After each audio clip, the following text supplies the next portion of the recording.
आपका बहुत बहुत स्वागत है। अमित सक्सेना जी, आपका बहुत बहुत स्वागत है। सर माइक ले लीजिएगा। और हमारे साथ डॉक्टर हेमंत मोहन है, होम्योपैथिक हैं। सर आपका बहुत बहुत स्वागत है।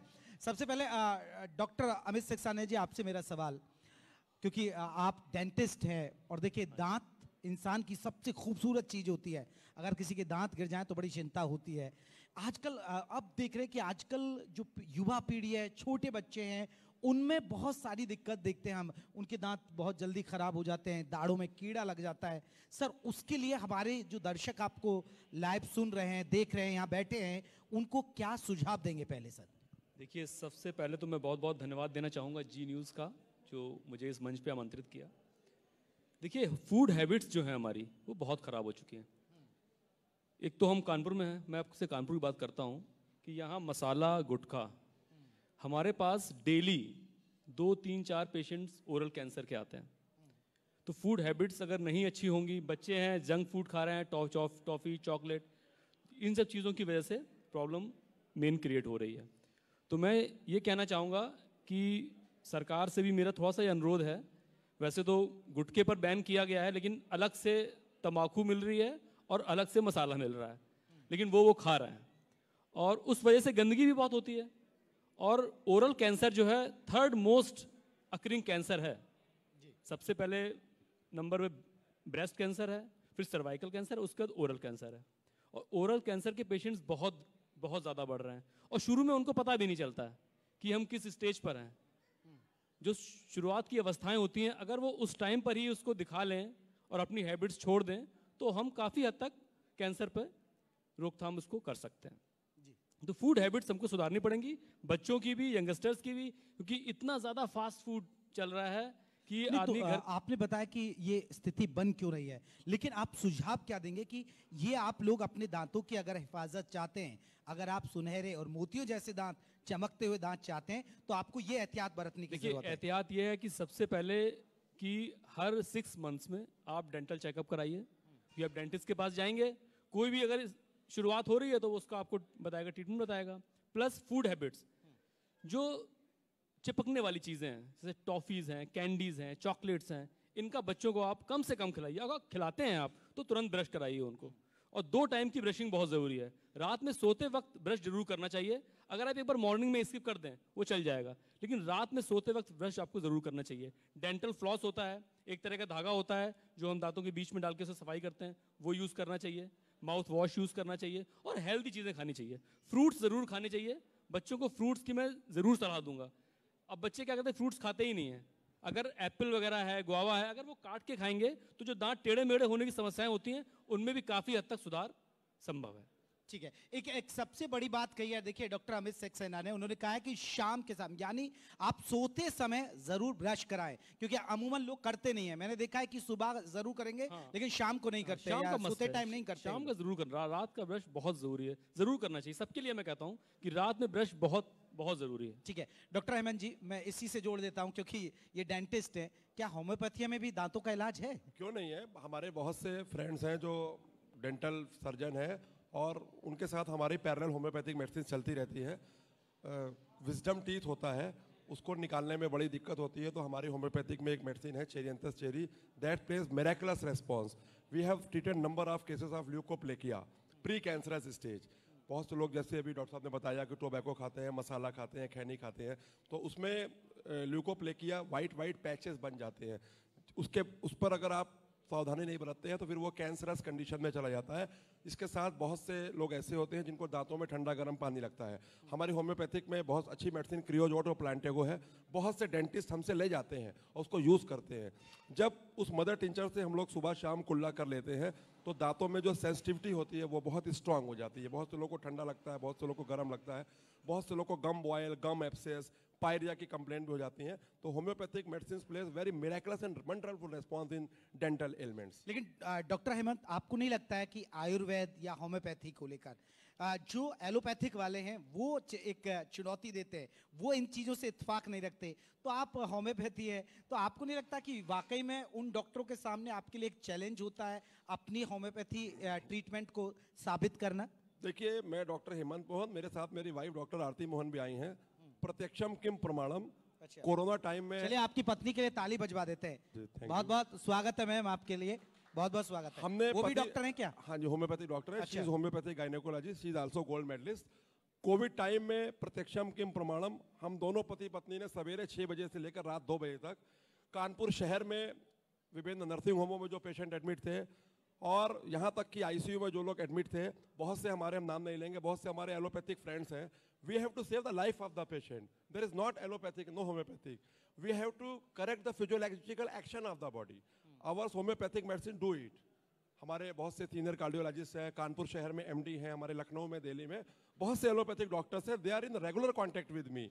यहाँ तक कि कोरोना काल में तो हम लोगों ने 22,000 patient all over India treat किए हैं। माननीय मुख्यमंत्री जी का भी सम्मान हम दोनों को आया है। और मैं आपको बता देता हूँ, कानपुर शहर के अलावा भी देशों में भी हमारी होम्योपैथिक मेडिसिन जा रही है। तो homeopathic medicine act faster than the allopathic medicine. When you take the allopathic medicine, it goes into the blood and it takes the 45 minutes. If you take on the basis of the totality of the symptoms, you select the homeopathic medicine. Homeopathic medicine acts sublingually. तो हमको इन सब चीज़ों से हट जाना चाहिए। At this time, as far as I am concerned, viral diseases are at the top. Whether the corona, whether the dengue or the chikungunya. There is no role of allopathic medicines in all the diseases. Allopathic doctors accept it. We have treated number of cases. We regularly treat कि जिनके बुखार 1 महीने से नहीं उतर रहे हैं, अगर उनको आप एंटीवायरल होम्योपैथिक मेडिसिन दे देते हैं तो with in 24 hours they play the very and miraculous response with in 2 to 3 days. Platelet counts, अगर आप एंटीबायोटिक्स ले लेते हैं, स्टेरॉइड ले लेते हैं, कोरोना में आपने देखा कि जिनको शुगर नहीं थी, जिनको बीपी नहीं था, उन्होंने एंटीबायोटिक स्टेरॉइड्स खाए, उन्होंने पेन किलर खाई, उनको लीवर किडनी के यानी साथ साथ आयुर्वेद और होम्योपैथी पर निर्भर हो गए थे कोरोना काल में। नहीं, मैं ये कह रहा हूँ कि सब पैथियों ने काम किया है। इमरजेंसी में हमारे एलोपैथिक डॉक्टर्स ने भी अच्छा काम किया है। और अगर कोई पेशेंट इमरजेंसी में है तो उसको ऑक्सीजन की देने की भी जरूरत थी, उसको फर्स्ट एड देने की भी जरूरत थी। हम लोग को एक तरह से पॉलीपैथी समझ करके पेशेंट को ट्रीट करना चाहिए। कोई हमारे अंदर कोई कंपटीशन नहीं है। हम लोग को, सब लोग को मिल करके, हमने बोला मेरा मेन मोटो है, firstly we have to save the life of the patient. ठीक है, मैं लौटूंगा। डॉक्टर अमित सक्सेना, मैं आपकी जर्नी के बारे में जानना चाहता हूँ। डॉक्टर बनना चाहते थे या घर वालों का प्रेशर होता कि भाई नहीं डॉक्टर बनना है? डॉक्टर ही बनना चाहता था। बहुत मेहनत करी और खैर ईश्वर की कृपा से डॉक्टर बना। और रामा यूनिवर्सिटी से मैंने, रामा डेंटल कॉलेज से मैंने बीडीएस किया अपना। फिर मैंने यूएस से जो है अपना लेज़र डेंटिस्ट्री का किया। और फिर ब्राज़ील से मैंने डीएसडी किया है। और दुबई से मैंने इनलाइनर डेंटिस्ट हूँ, फर्स्ट इनलाइनर डेंटिस्ट इन कानपुर। और 2014 में मुझे ऐसा लगा कि बहुत सारे पेशेंट्स हैं जो डरते हैं कि इंजेक्शन लगेगा, ब्लड निकलेगा। डेंटिस्ट वाली ही लाइन क्यों आपने चुनी थी?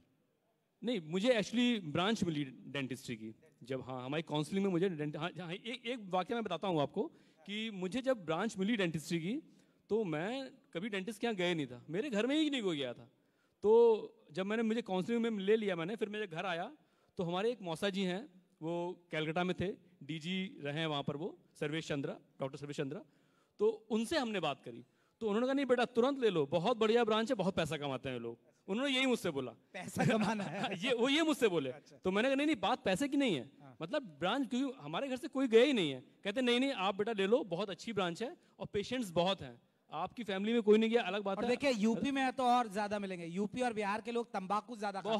बहुत ज्यादा यूपी में, बिहार में, एमपी में, इधर बहुत ज्यादा। इसीलिए ओरल कैंसर इधर बहुत, महाराष्ट्र में भी बहुत है, महाराष्ट्र में भी ओरल कैंसर, और वेस्ट बंगाल में, इन 4-5 स्टेट्स में ओरल कैंसर का बहुत ज़्यादा है, क्योंकि मसाले का सेवन बहुत ज़्यादा है and that is very harmful, मतलब बहुत ज़्यादा। इस पर मैं हमारे एक सीनियर हैं डॉक्टर AK मल्होत्रा, उन्होंने इस पर एक सुप्रीम कोर्ट में उन्होंने केस भी किया हुआ था। तो इस वजह से गुटखा बैन हुआ था, जो गुटखा चलता था वो इसी वजह से बैन किया गवर्नमेंट ने। लेकिन अभी भी गुटखा क्या मसाला मिल रहा है प्लस तंबाकू मिल रहा है, वो हार्मफुल है। उसमें कुछ हमारे गवर्नमेंट को कुछ करना चाहिए कि, पर ये भी देखना है कि जो उस उद्योग से लोग जुड़े हुए हैं, बहुत बड़ी इंडस्ट्री है, बहुत बड़ी इंडस्ट्री है ये, तो उन लोगों को भी कहीं पर समायोजित किया जाए जिससे कि उनका जो रोजगार है वो खत्म ना हो।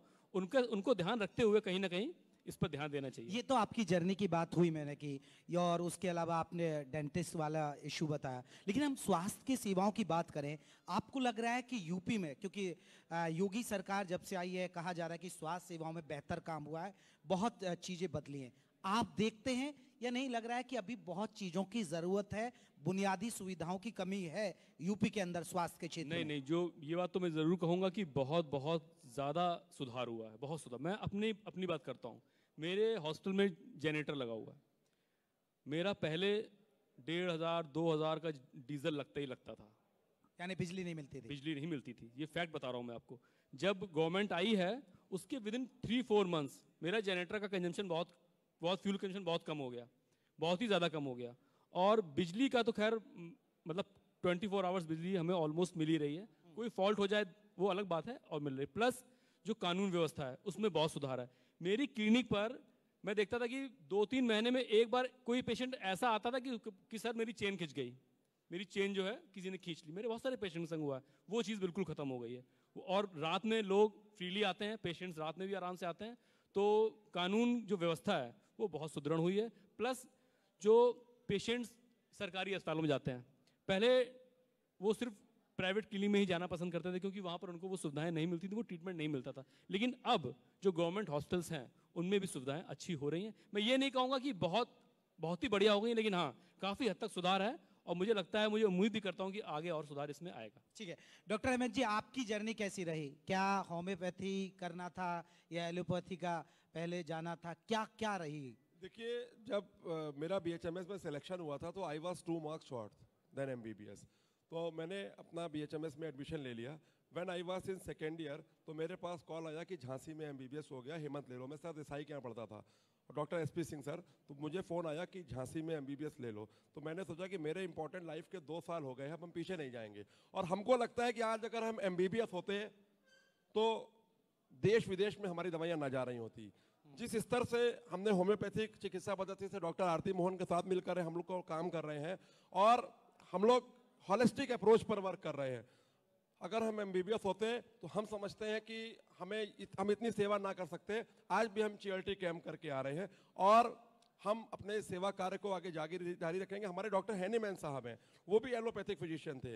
उन्होंने देखा कि एलोपैथिक में किस प्रकार से चीर फाड़ करके, किस प्रकार से ब्लड लॉस करके ट्रीटमेंट दिया जाता है, तो उनसे भी नहीं रहा गया, and then he converted into the homeopath. तो हम समझते हैं कि डॉक्टर हैनीमैन हमारे प्रेरणा स्रोत हैं और हमारे माता पिता का हमारे साथ आशीर्वाद है।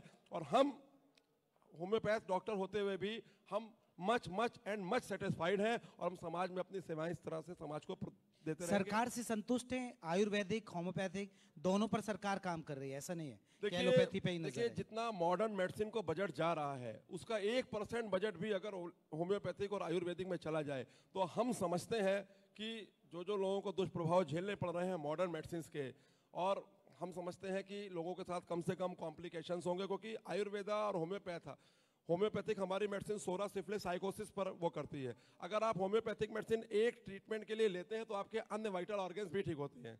इसी प्रकार से हम आयुर्वेदिक को भी ऐसा कहते हैं, उसके कोई साइड इफेक्ट नहीं होते हैं, प्राचीनतम पैथी है।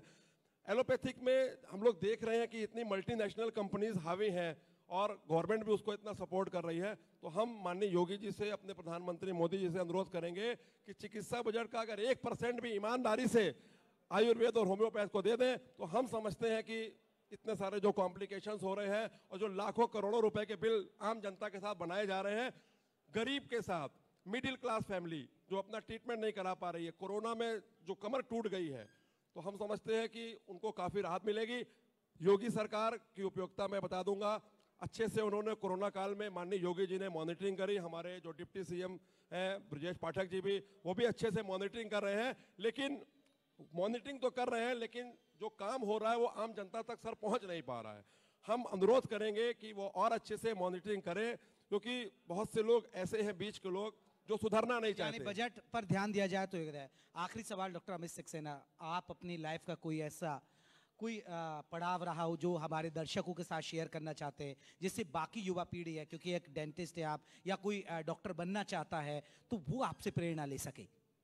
देखिए, सबसे बड़ा वाकया जो मैं कभी नहीं भूलता हूँ, मैं आज जो भी कुछ हूँ अपने माता पिता के आशीर्वाद से हूँ, और मेरी वाइफ भी यहाँ बैठी हैं, उनका सपोर्ट बहुत ज़्यादा रहता है मुझे। ठीक है, भाभी जी के लिए भी ताली बजा दीजिए। और देखिए मुस्कुरा रही हैं, और बड़ी महफिल में सबसे खूबसूरत वही नजर आ रही है।